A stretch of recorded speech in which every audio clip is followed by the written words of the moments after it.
Praise యెషయా గ్రంథం 46 అధ్యాయం 4వ వచనం చూసినట్లయితే, ముదిమి వచ్చే వరకు నిన్ను ఎత్తుకొని వాడను నేనని ప్రభు వాగ్దానం చేస్తున్నాడు. నిజమే ప్రీతివిని బిడ్డ, ప్రభు నిన్ను విడిచిపెట్టే దేవుడు కాదు.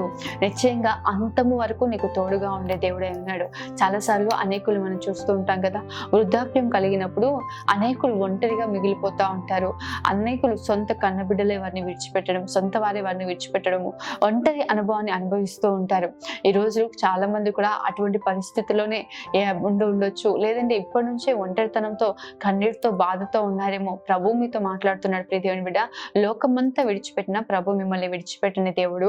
ఆయన ఎప్పటి వరకు అంటే ముదిమి వచ్చే వరకు. యాకోబుకు ఏ విధంగా అయితే తోడుగా ఉన్నాడో, అబ్రాహాముకి ఏ విధంగా తోడుగా ఉన్నాడో, ఇస్సాకుకు ప్రభు ఏ విధంగా అయితే తోడుగా ఉన్నాడో, నీకును ప్రభు నిత్యము తోడుగా ఉంటాడు.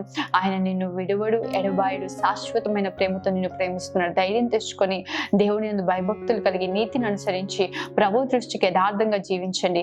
ప్రభువే మీ జీవితాల్లో ఘనమైన కార్యాలు చేయును గాక. ఆమేన్. God bless you.